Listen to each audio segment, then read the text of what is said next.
Dear students, hope you are great. Today we are going to take Chapter 9, Changes in Matter. Lesson 1, what are some physical changes?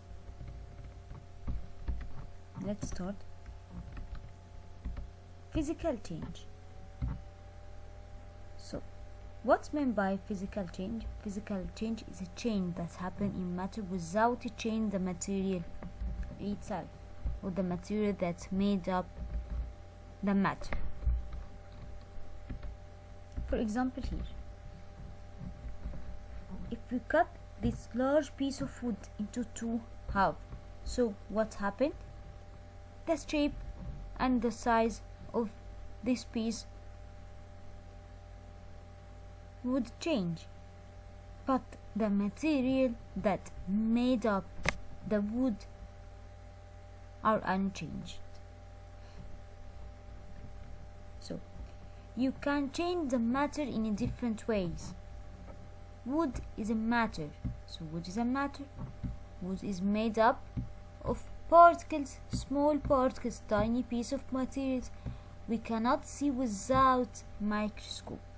So these particles, so wood is made of small particles you cannot see without microscope. If you cut a piece of wood into smaller pieces, you change the size of the piece of wood and the shape of piece of wood.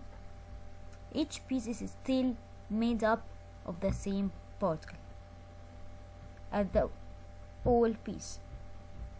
If you continue cutting the pieces into smaller and smaller parts, eventually some parts might become too small to be seen, but the wood still exists, and the particles that made up wood are unchanged.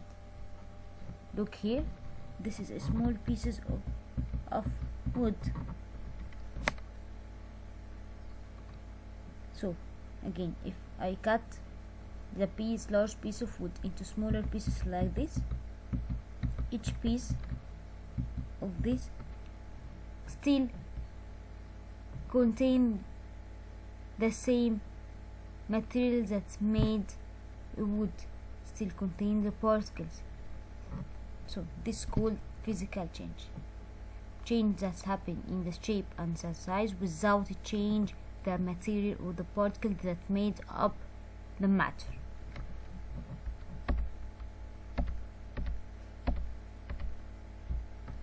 Physical change. So what's meant by physical change is a change in which the kind of matter stays the same. So the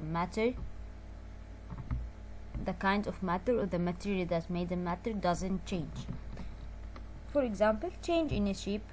If I change in a shape like a wood and the size like a wood, this is called physical change. The material itself doesn't change.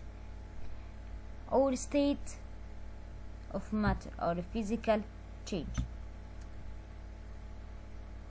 Look here, clay is a matter. If I roll the clay like this, so what happened? The shape of clay was changed, but the material that made up the clay doesn't change. If I smash the clay like this, so the shape or the size of the clay was changed, but the material of the clay doesn't change. So this is called physical change.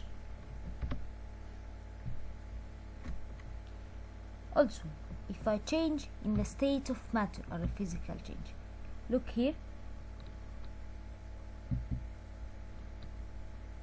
this is a piece of ice that contain water particles. So if this piece of ice changed into liquid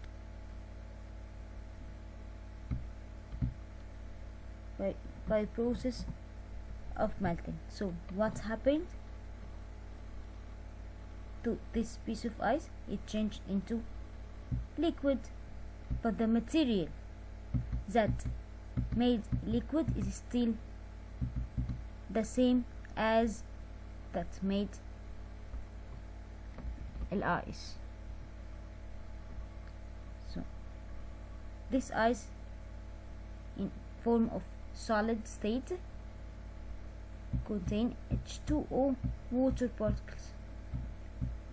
So after melting it changed into liquid state, but the material that made the liquid is still water particles. If I evaporate this liquid state into gas, so what happened? Change in state happened, but the material or particle that made gas is still the same as the liquid. Look here, gas or water vapor also contain H2O particles or water particles. Look, the same as liquid.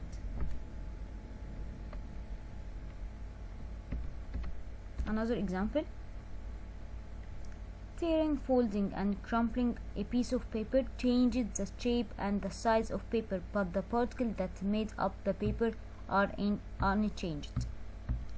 Folding like this is called folding. If I fold a paper like this, so what happened? The shape of paper was changed, but the material or particle that made up paper doesn't change.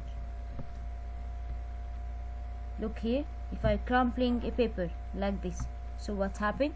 The shape of the paper was changed, but the material that made up paper doesn't change. This called physical change. So tearing, folding and crumpling a piece of paper changed the shape and the size of paper, but the particles that made up the paper are unchanged. So tearing, folding and crumpling are physical changes. That's it. Thanks for watching.